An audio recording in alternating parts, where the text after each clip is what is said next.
നമസ്കാരം. നമ്മളൊക്കെ സാധാരണക്കാരാണ്.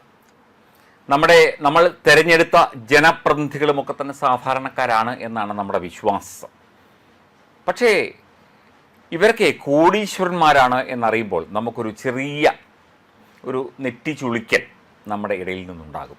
പുതിയ സർക്കാർ ഏതുമാവട്ടെ BLM കൂടെയുണ്ട്. പുതിയ സർക്കാരിന് ആശംസകൾ. രാജ്യത്തെ ഏറ്റവും വലിയ multi state housing cooperative society, എല്ലാവർക്കും ഭവനം, BLMന്റെ ലക്ഷ്യം. ഇവരെങ്ങനെ കോടീശ്വരന്മാരായി? ഇവർക്കിപ്പോൾ MLA മാരായിട്ടോ മന്ത്രിമാരായിട്ടോ കിട്ടുന്ന ശമ്പളത്തെക്കുറിച്ചൊക്കെ നമുക്ക് നന്നായിട്ട് അറിയാം. പക്ഷേ ഇവർ കോടീശ്വരന്മാരായി മാറിയതെങ്ങനെ? ഇവർ സാധാരണക്കാരായിരുന്നു, പക്ഷേ ഭരണത്തിൻ്റെ മറ്റ് കാര്യങ്ങളുമൊക്കെ വന്നതോടെ ഇവർ കോടീശ്വരന്മാരായി മാറി എന്നുള്ള ചർച്ച ഈ സ്ഥാനാർത്ഥികൾ നാമനിർദ്ദേശ പത്രിക സമർപ്പിക്കുമ്പോൾ ഒരു സത്യവാങ്മൂലം നൽകണം. സ്വന്തം പേരിലും ഭാര്യയുടെ പേരിലും മക്കളുടെ പേരിലും മാതാപിതാക്കളുടെ പേരിലൊക്കെ എത്ര സ്വത്തുണ്ട് എന്ന് വെളിപ്പെടുത്തണം. അതിൻ്റെ കൃത്യമായ രേഖകൾ നൽകണം എന്നുള്ള നിയമമുണ്ട്. അതിനുശേഷം ഈ ഒരു കോടീശ്വരന്മാരായ സ്ഥാനാർത്ഥികൾ, ഈ തെരഞ്ഞെടുപ്പിലും മത്സരിച്ച കോടീശ്വരന്മാരായ സ്ഥാനാർത്ഥികൾ പലരുണ്ട്. പ്രത്യേകിച്ചും ഇടതുപക്ഷത്തിൻ്റെ ഭാഗത്തു നിന്നാണ് കൂടുതൽ ആളുകൾ കോടീശ്വരന്മാരായി ഇവിടെ മത്സരിച്ചിരുന്നത്. ഇവർ എങ്ങനെ കോടീശ്വരന്മാരായി? ഇവർക്ക് എവിടെ നിന്നാണ് കോടികൾ?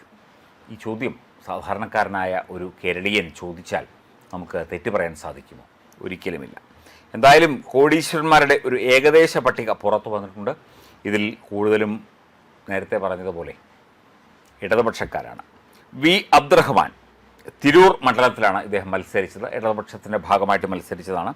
28.51 കോടി രൂപയാണ് ഇദ്ദേഹത്തിൻ്റെ ആസ്തി.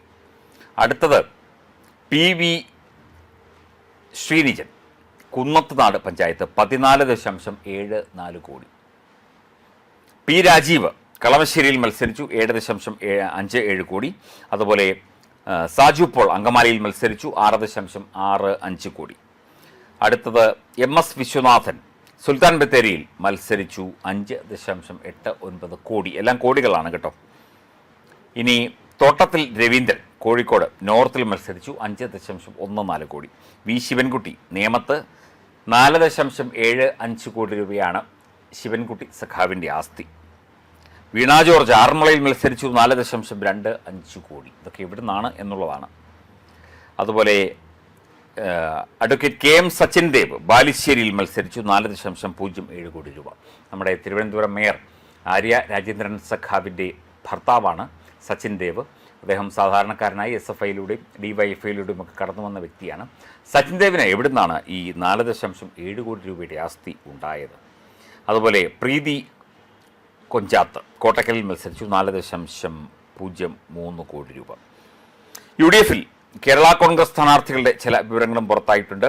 റജി ചെറിയാൻ കുട്ടനാട് ആലപ്പുഴ, അദ്ദേഹത്തിൻ്റെ 218 കോടി രൂപയാണ് ആസ്തി. അതുപോലെ ഷിബു തെക്കുംപുറം 68 കോടി രൂപ.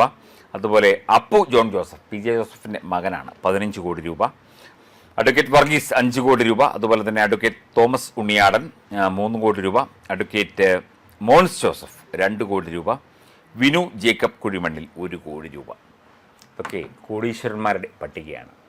അപ്പം ജനങ്ങളെ സേവിച്ച് ഇവരൊക്കെ കോടീശ്വരന്മാരായി മാറി.